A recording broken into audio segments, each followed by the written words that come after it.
Buenos días, señores. Hemos estado casi un año sin hablar de este proyecto que arrancó el año pasado bajo las siglas CVFC, que la idea era hacer un cheap versatile fun car, un coche divertido, barato, versátil, coche chulo de estos que te puedas comprar por poco dinero, un proyecto que no era otra cosa que un proyecto, voy a decir, no sé si educativo o de postureo, en el que íbamos saliendo varias personas implicadas soñando con un coche que se pudiese fabricar por unos 20-25 mil euros, que cupiesen 4 personas, que fuese disfrutón y a ver si se podía fabricar a una escala reducida. En vez de industrializar todo con prensas y planchas de estampación y todas estas cosas, pues buscar esa manera de crear un coche de 5.000 coches al año, de 5.000 unidades al año, de bajo costo. La realidad luego nos dio un baño, salió en esta serie y va a volver a salir en este mismo vídeo David Tugas, me vino con todas las regulaciones de homologación de piezas que hay que meterle al coche y tal.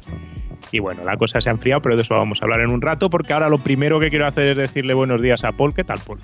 Buenos días, pues bien, aquí para variar hace sol, parece, en Inglaterra, así que no está mal. A punto. Está mal, no me quejo. ¿Cómo van tus proyectos por ahí, tus coches? Pues bien, al final van con calma, porque yo tengo un proyecto en concreto en el que estoy metido, pero al final la empresa es relativamente pequeña y tengo que ayudar con otras cosillas, entonces nos vamos despistando y no somos muchos en el proyecto, así que va para largo, pero bueno, va bien. Parto lento pero seguro. ¿Lo veremos este año o el que viene? Pues entre este año y el que viene tiene que estar, por seguro. Entonces, dependiendo de cómo lo vayamos anunciando, cómo lo vayamos sacando, pues se verá este año o el siguiente. Que queramos tenerlo más terminado o hacer un poco teasers y tal, ya se verá. Intentaremos engañar a tu jefe para ver si nos deja ir a verlo. Dicho esto, con esa cara de no sé qué pasará, Paul fue el encargado de crear el boceto. La idea original, si recordáis, y si no os lo digo ahora, era un coche que cupiesen 4 personas. Dimensionalmente recuerda un poquito al RX8, porque tenía ese empaquetamiento para que Paco, y no me acuerdo cómo se llamaba el que iba detrás. ¿Agapito puede ser?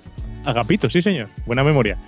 Entonces Paco y Agapito eran 95% del percentil, que Paul dijo, pero ¿a dónde vas con 2 maromos de este tamaño? Gente muy grande. Y hay que meterla dentro en un coche pues con proporciones bastante tradicionales. Y ahí tenemos en la imagen pues cómo empezó todo por parte de Paul, ahí con un boceto súper chulo de un coche súper horizontal, 3 volúmenes. Cuéntanos, Paul. Pues básicamente era esa la idea, tirar un poquito de volúmenes clásicos que se viera un poquito así, porque también funcionan bien a la hora de dar habitabilidad, porque podemos hacer una cabina un poquito más cuadradote, un poquito con menos caída, vamos a decir. Porque, me repito, o sea, la parte de atrás, meter un tiro de percentil 95, nadie lo hace. Está bien que nosotros lo hagamos porque damos más espacio, pero nadie lo hace. Entonces, tiene que ser al final una cabina con este tipo de formato para que dé un poquito más de espacio. Entonces, si metemos este tipo de cabina, al final estamos metiendo un tipo de volúmenes un poquito más cuadradotes. Techo plano o techo más bien largo, eso siempre ayuda respecto a una especie de fastback o liftback que al final condiciona un poco el tema. De esto, Paul se puso a trabajar, hizo ahí una especie de Blender, ¿fue, no? Lo que utilizaste. Utilicé Blender, sí, y al final a lo que llegué más o menos fue a esto. Que fuimos modificando mucho, al final todos los espacios, fuimos tirando la cabina un poquito para adelante, un poquito para atrás, ir mirando al final cómo puede ser para ganar el volumen, el mayor volumen posible dentro de todo esto, sin el hecho de que se vea una cabina tremendamente grande, que se vea deportivillo al final. Entonces, a nivel de volúmenes, con el Blender con este modelo 3D, así poligonal, se puede entender bastante bien las proporciones del coche y se puede ver más o menos un poquito la idea de cómo va siendo. La cuestión de esto es que, si bien las proporciones se pueden tener bien, si no quieres estar 3 millones de años haciendo todos los detallitos en Blender, las superficies no se llegan a controlar del todo bien. Entonces, el paso siguiente que había que dar, básicamente, era meternos a un programa de diseño de superficies como puede ser Alias. Esto ya es otra cosa. Esto ya se ve bien. Y la cuestión es que son muy pocas superficies, son superficies base que todavía faltan bastantes cosillas por fundir. Por ejemplo, los pasos de rueda todavía no están bien fundidos. Falta bastante trabajo aquí porque al final esto lleva muchísimo trabajo. El hecho de diseñar superficies bien, correctamente, lleva muchísimo trabajo. Pero ¿qué nos da esto? ¿Qué posibilidades nos da esto? Pues, por ejemplo, aquí tenemos el STL, o sea, esto es el archivo poligonal del coche, lo que teníamos hecho hasta ahora. Y para que veáis un poquito, esto es la cebra, que es para poder evaluar un poquito las superficies. Vemos como, por ejemplo, en el paso de rueda trasero, ahí está haciendo un poco lo que le viene en gana a los reflejos. Está todo bastante descontrolado, no tiene la tensión que tiene que tener. Y incluso simplemente con este diseño que tenemos hasta ahora en superficies, que ya os digo, es bastante básico, ya tenemos algo que es mucho más controlado. Se ve muchísimo mejor, ya todo tiene sentido. Además, cosillas como, por ejemplo, los cristales de las ventanillas en Blender pues están hechos un poco al tuntún. Entonces, estoy seguro al 100% de que no bajarían por la puerta. Y modelándolos así correctamente en Alias, de forma que sean un barrido y giren por 2 ejes, pues van a bajar seguro. De esta forma, pues nos aseguramos eso, que tengamos ventanillas. Lo cual se puede fabricar, además. Todo lo que diseñas aquí es fabricable, mientras que lo otro es una duda. Exactamente. Entonces, por ejemplo, con este programa se pueden controlar cosillas como en esta superficie aquí de transición, podemos ir controlando la tensión de esto. Si subimos la tensión, pues puede hacer ahí un poquito más de pico, o la podemos bajar para que la transición sea un poquito más suave. Entonces son este tipo de detalles que ya sí es hilar muy muy fino, pero son necesarios realmente para que el coche se vea bien. Normalmente esto los fabricantes tienen a su diseñador Paul tirando bocetos y luego un equipo de gente que son los que hacen el trabajo, que son los que modelan esto, de esto, ¿no?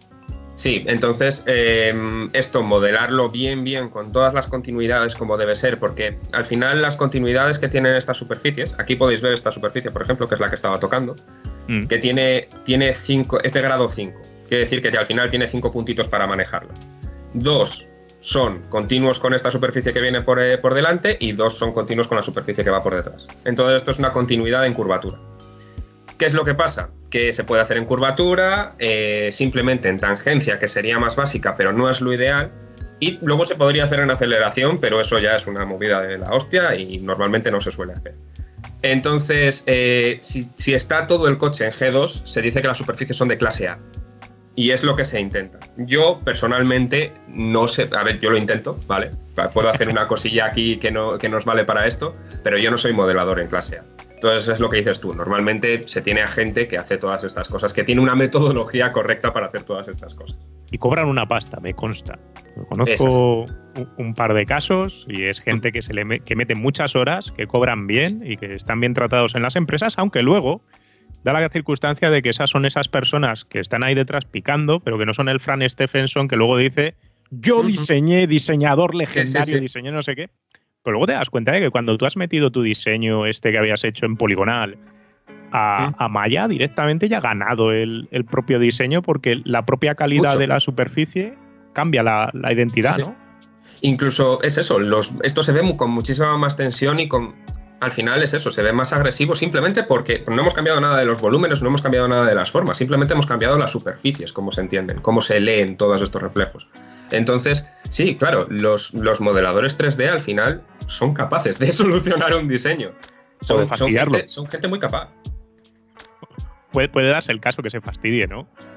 También, pero eso normalmente va un poquito por los requisitos de espacios y todo esto. No es normal que un diseñador de superficies la líe si no viene de otro sitio, al final el lío. El ingeniero. Paul no lo quiere decir explícitamente, pero la frase es viene del ingeniero. Sí, porque al final esto viene de quien decide cómo hacer el formato del coche. Al final el ingeniero también es un mandado, entonces no pasa nada. Siempre hay alguien más arriba fastidiándonos. ¿Lo puedes poner un poco de perfil para el acuñamiento? Claro. Estoy viendo ahí. Sí. Si venimos aquí al perfil. Es que me mola cómo sube la línea esta de la superficie lateral, que al final es lo que tira el acuñamiento. Que vendría desde el frontal y sigue por el lateral, y aquí ya baja para dar todo el paso de rueda trasero, que es eso. Tiene una caída un poquito más, vamos a llamarla elegante, ¿vale? Pero al final es eso, tiene un capó así. Y entonces al final decidimos que si metíamos un spoiler trasero ahí en el borde, que quede como una especie de mini cola de pato, una cosa así, que quede una cosa parecida a lo que hace Tesla con el Model 3, por ejemplo, con ese spoiler de carbono, pues puede quedar bien. Y además es eso, si alguien quiere el toque un poquito más elegante, no se pondría. Si alguien quisiera el toque un poquito más agresivo, pues se pondría esto. Entonces es bastante fácil el dar a elegir todo esto. Entonces, Paul llegó hasta aquí, gastó un montón de horas. Yo, antes de meterme en lo que voy a decir, te voy a preguntar una cosa. ¿Os habéis vuelto locos? Esto alguna vez lo he comentado contigo. la aparición de este tipo de software, más la capacidad de poder estampar plancha de acero en caliente, que ha permitido hacer esas curvas de triple curvatura que estáis haciendo en las superficies, esto al final es lo que ha dado a luz el diseño contemporáneo de los coches, porque tú te vas al 2002, 2004 y los coches son mucho más, no voy a decir limpios, pero sí que no tienen esas triples curvas combinadas y complejas, claro, que es gracias a este software que las estáis pudiendo meter, ¿no? Gracias a eso, a lo que he dicho antes, a la cebra esta, para poder evaluar las curvaturas y todas las superficies, porque si no, al final, tú con el modelo en Clay, por ejemplo, te puedes llegar a hacer una idea, pero si quieres cambiar una cosa, tienes que tener muy buena idea de lo que están haciendo las superficies para realmente conseguir algo que sea lo que tienes tú en mente. Entonces, de esta forma es mucho más sencillo y al final de aquí se coge, se hace el modelo 3D, se cierra bien y se fresa en Clay, en la arcilla. Entonces, tiene el modelo así ya bien hecho y de ahí se hacen retoques, donde sea. Luego se vuelve a escanear, se vuelve a meter aquí, se actualiza, es un ciclo al final. Sí, dime. Te iba a decir que al final aquí antes lo que era el ojo del Giugiaro de turno, que podía hacer esto muy bien sin tener estas herramientas, digamos que democratiza esa capacidad del buen análisis y del buen ojo, ¿no? Exactamente, porque al final este tipo de herramientas te permite eso, evaluar todas las superficies, cómo van funcionando de una forma mucho más sencilla. No necesitas, además es que es más rápido, porque no necesitas tener el Clay y hacer un cambio y tal. No, aquí mueves la superficie un poquito y ya lo ves directamente. Y coches, por ejemplo, como el Mazda 3, toda esa superficie lateral tan curvada, tan bonita que tiene, a mí me parece preciosa, que está genial diseñada desde aquí, porque lo que han conseguido es que todos esos reflejos se vean igual desde todas las vistas. Y eso es súper complejo. Gracias a este software pues se puede hacer mucho más sencillo. Entonces a mí me parece que es eso, que sí, nos ha permitido evolucionar mucho en este tipo de superficies. Que al final, aunque este coche, por ejemplo, tenga unas superficies más clásicas, vamos a decir, porque se ve como más bloque, no tiene superficies tan curvadas, sí que tiene un poquito más de curvatura de lo que se vería en chapa normalmente hace, pues, de la época en la que se inspira un poquito este diseño, de hace más 30, 40 años. Entonces, quizá es eso. Quizá no sea tan sencillo, incluso aunque se vea sencillo. Sí. Antes, de nuevo, de meterme en el otro tema, yo te iba a traer aquí, además, tú como eres alfista como yo, le coges cariño a las cosas de Giugiaro y compañía. Yo me quedo con la aleta delantera del 59, del 159 mío, que muchas veces miro esa manera que tiene, pues al final es también un coche que es como un único barrido de una superficie a lo largo, pero luego cuando llega la aleta delantera es capaz de generar el músculo y es una cosa que la ves hecha, parece súper sencilla, parece súper bien hecha, pero no lo es. Y te das cuenta, sobre todo cuando intentas modelizarla o dibujarla o lo que sea, dices, pero este tío cómo es capaz de hacer esto, y al final, vale, son las herramientas, también es Giugiaro, que es un dios, ¿no? Para mí, en esas ejecuciones. Sí, pero al final es eso, son curvas que no son proyecciones, simplemente, no están en 2 dimensiones, están en 3 dimensiones y las hacen mucho más complejas. No son, porque aunque estén en 3 dimensiones, las curvas al final pueden ser curvas que sean planas. Es decir, que sí, el plano está girado, pero está dentro de un plano. Y esas curvas al final suelen funcionar bien para construir las superficies y que queden limpias. Pero al final tiene sus limitaciones y todos estos coches que, pues por ejemplo, lo que dices tú en el 159 es que explicas muy bien que va un barrido muy sencillo, pero luego rápidamente como que se tira muy horizontal para generar el paso delantero y da ese volumen, da esa fuerza. Hacer esa transición bien, incluso modelarla bien aquí, es una movida de la leche. Pero es eso, es lo que tiene gente que, bueno, pues que es buena de verdad, o sea. A mí me parecéis genios, te lo digo de verdad, porque aparte de la ingeniería, yo cuando siempre enseño herramientas, ¿sabes? El sota caballo rey. Haces esto en este orden y obtienes este resultado. Quiero evaluar esto. Aquí no hay un procedimiento que te enseña el profesor y dices, hago A, B más C y me da D. Aquí no, aquí hay arte, al final, ¿no? Al final, sí, a ver, es un poco en todo el proceso. En todo el proceso hay algo de ese ingenio de ingeniería, vaya, al final es eso. Todos tenemos que poner un poquito de imaginación. No creo que sea A, B y C, ni siquiera en la ingeniería. Entonces hay que saber encontrar la solución, porque esto también es un conjunto de soluciones, y más el modelado. Es lo que decía antes, si tú llevas una metodología bien, al final vas a tener un modelo que esté bien en clase A. Yo, por ejemplo, esa metodología no la tengo tan interiorizada, la de modelar en 3D con este tipo de superficies.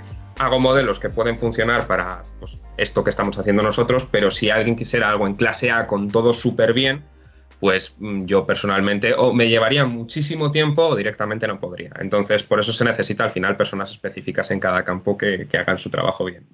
Que también ahí hay otra frase interesante de lo que dices, que no se trata de que tú metas 8 millones de horas cuando alguien en la mitad de tiempo con el método correcto te lo hace y aunque te lo facture, sale a cuentas porque sabes que lo tienes bien.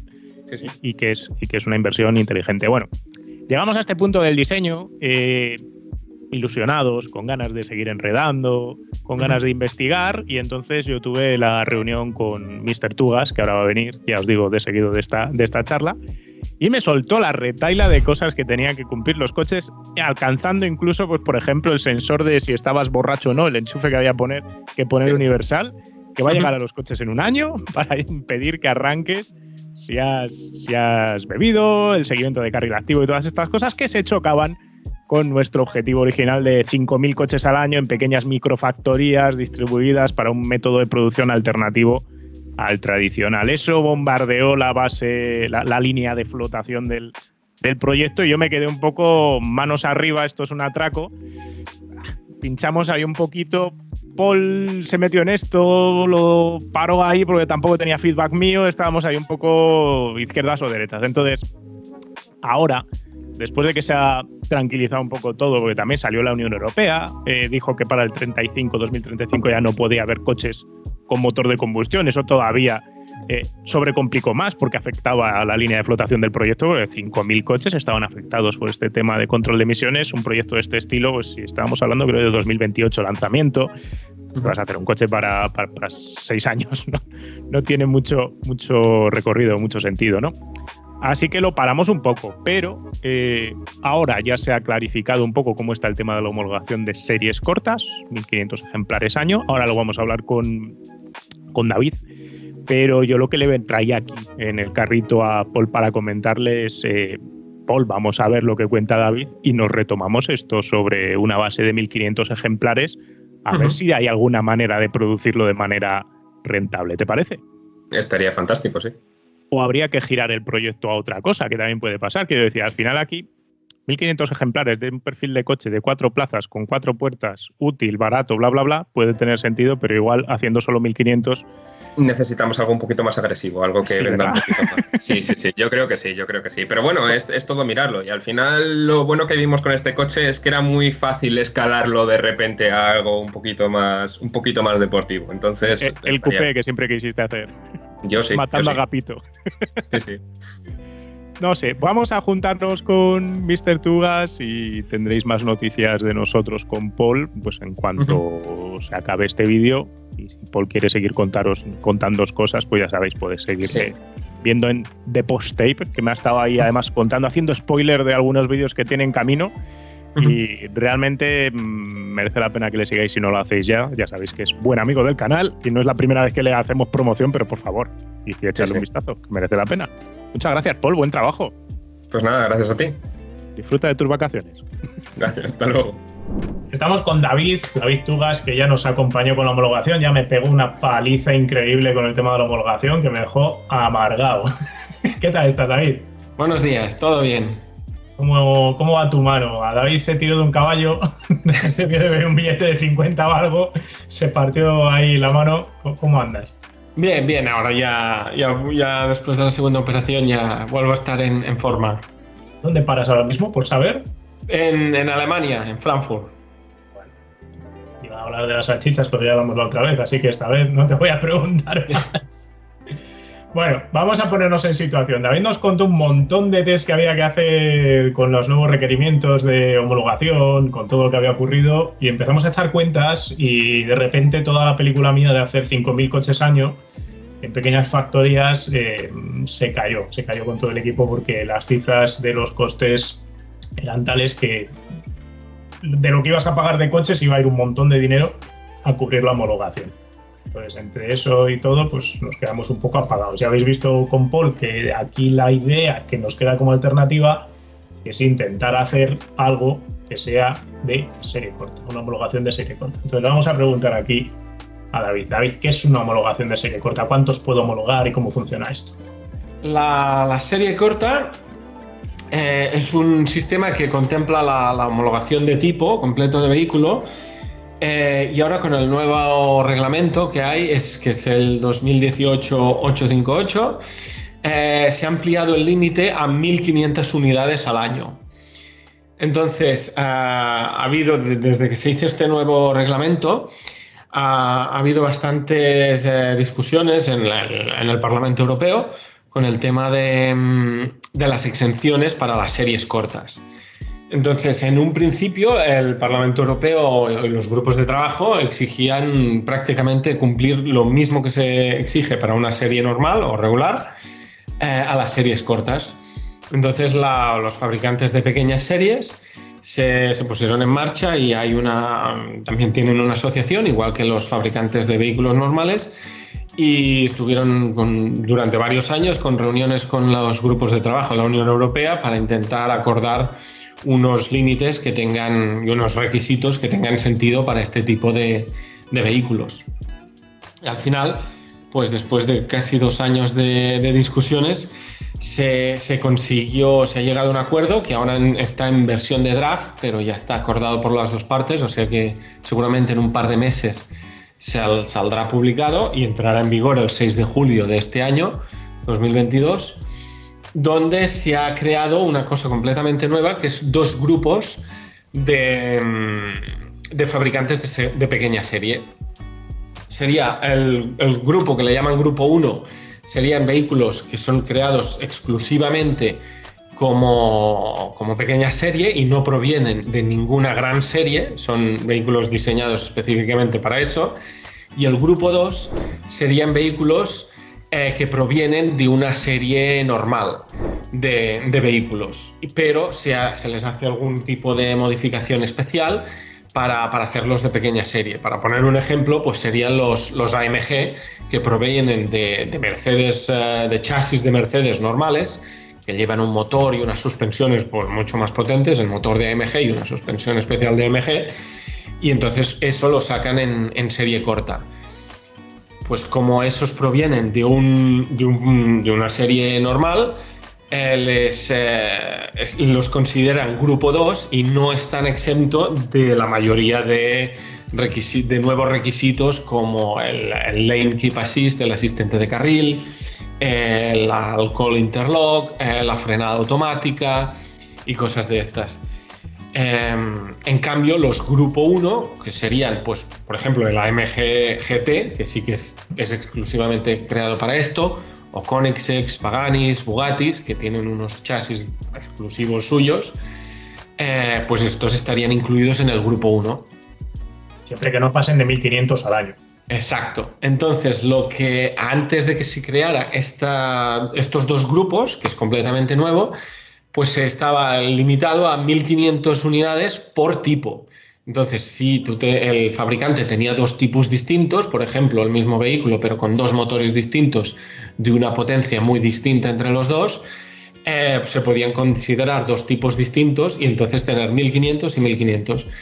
Pero ahora el acuerdo que se ha conseguido con esto del Grupo 1 es que solo les permite hacer 1.500 al año entre todos sus tipos. Pero claro, como las unidades producidas por los fabricantes de pequeñas series que están en estos Grupo 1, que serían Koenigsegg y Paganis, que tienen tiradas pues, de 50 vehículos al año, pues están muy sobrados y contentos con este límite de 1.500 al año, porque hasta que ellos lleguen a una producción de 1.500 unidades al año, pues faltan muchos años. Tienen mucho margen. Vale, suponiendo que nosotros nos atásemos a una situación de este tipo 1, 1.500 ejemplares año, una homologación de este estilo, a nivel de safety, de seguridad, nos quitamos, me decías, el asistente activo de carril, el radar anticolisiones, antiatropellos. ¿Comentabas también el tema de airbags fuera de grabación?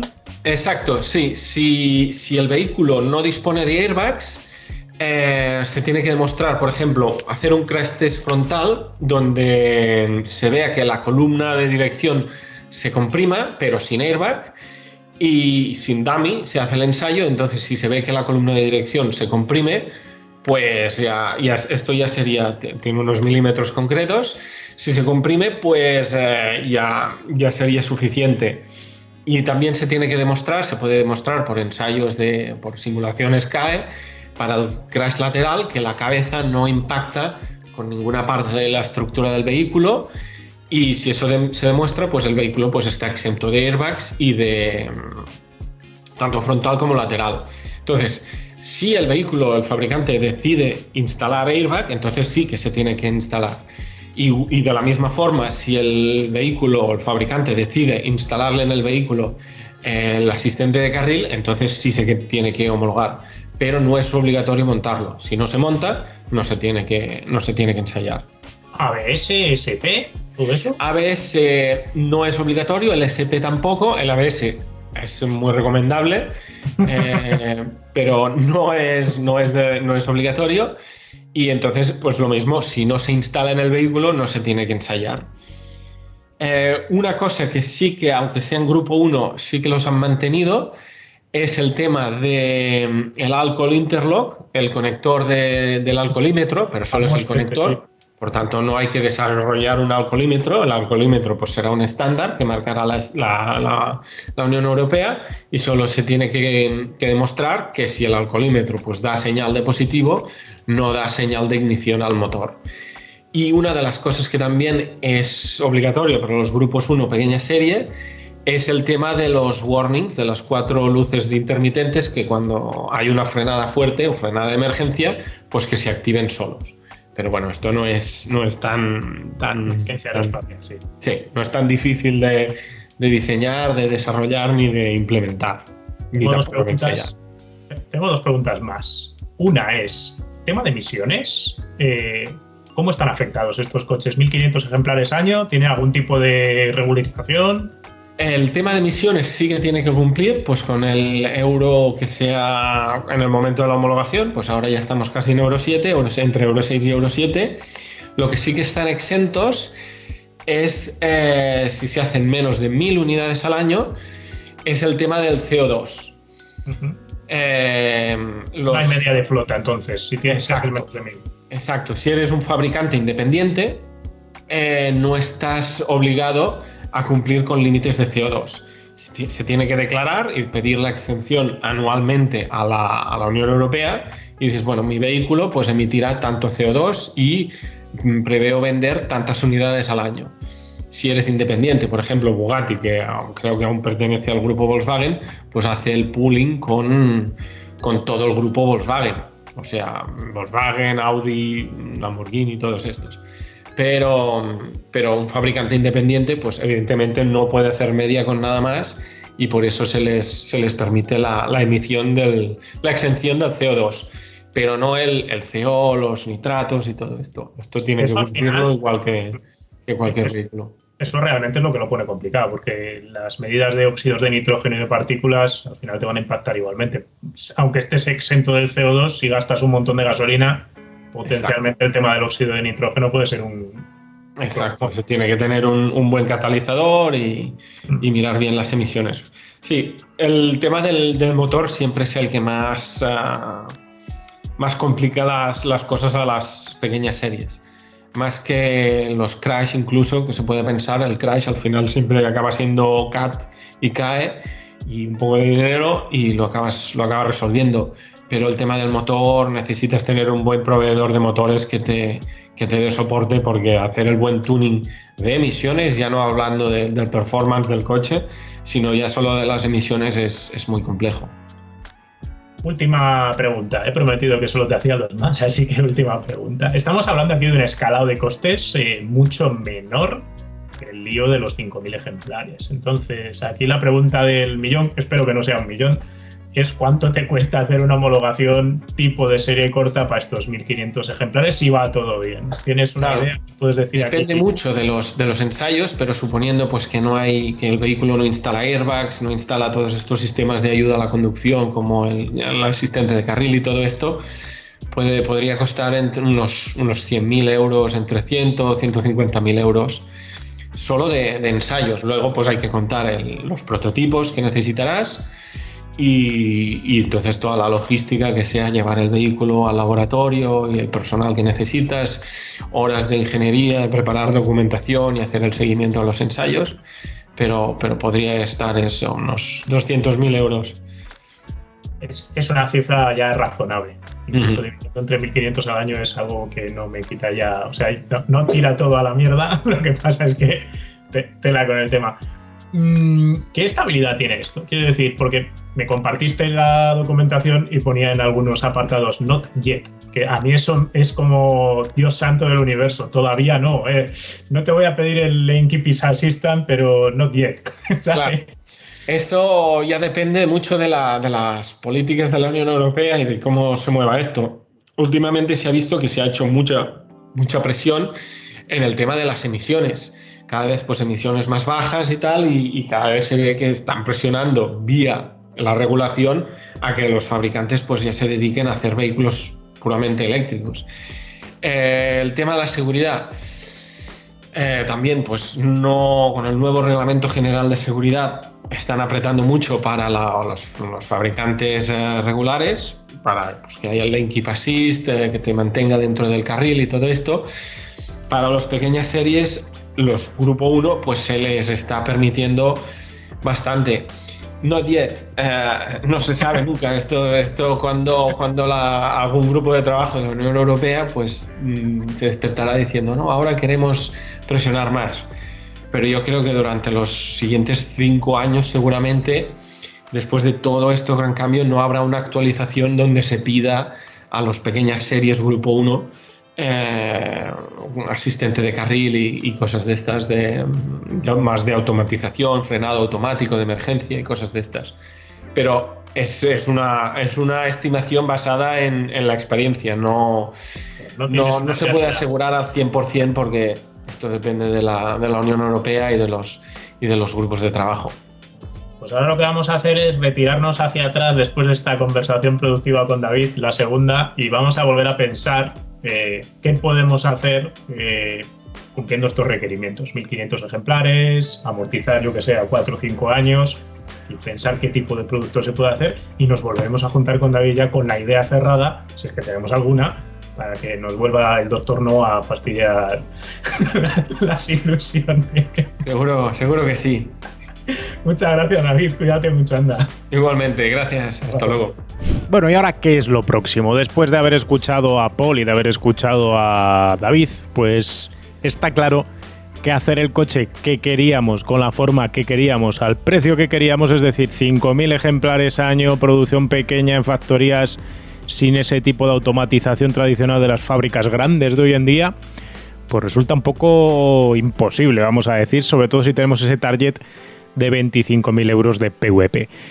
¿Por dónde va a seguir este proyecto? Probablemente haya que replantearse todo. Ahora tenemos esa cifra de 1.500 ejemplares año como máximo que nos ha puesto David como alternativa a la propuesta que teníamos, y hay que volver a hacer los números porque estamos hablando de muchas menos unidades que las 4 o 5.000 que teníamos planificadas originalmente. Eso me va a llevar a mí un tiempo para replantear el proyecto. Probablemente haya que reducir los costes de desarrollo del coche.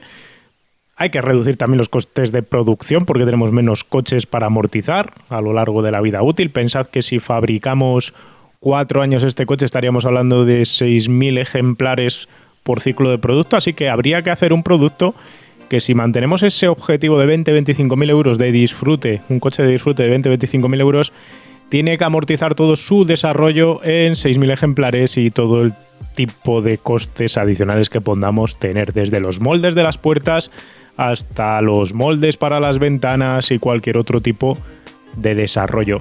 Esto nos va a llevar un proceso de unas cuantas semanas pensando qué giro darle a esto y hacer los números inversos una vez más para ver si podemos retomar este proyecto, que si os gusta y queréis seguir viéndolo, lo único que os invito es a decírmelo en los comentarios y seguiremos dándole vueltas a la manivela de la cabeza para pensar en esta alternativa de coche de disfrute divertido que todos podamos tener en casa al estilo de un Lotus Elise en cuanto a disfrute de conducción, pero que pueda cumplir toda la normativa que está por venir. Ya sabéis que ese es mi mayor driver. 2 drivers tiene este proyecto, 2 puntos focales. Por un lado, hacer algo que sea distinto a lo que ya hay en el mercado, no reaprovechar piezas y componentes de coches ya existentes, porque para mí eso es la muerte absoluta de la innovación y de la diferenciación, hacer todos lo mismo con las mismas piezas. Y por otro lado, buscar un coche que sea de disfrute, pero que al mismo tiempo sea no barato ya en sí mismo, sino al precio de unas superbikes, vamos a decir. Algo que casi cualquiera de salario medio en Europa se pueda pensar adquirir. En fin, seguiremos con este proyecto si nos apoyáis, si queréis que siga adelante. Nos vemos pronto con otro vídeo. Un saludo. ¡Hey! Recuerda que puedes lucir tu amor por PowerArt con las gafas, gorras, camisetas y sudaderas que ha desarrollado Kimoa para nosotros. Las tienes disponibles todas en www.kimoa.com.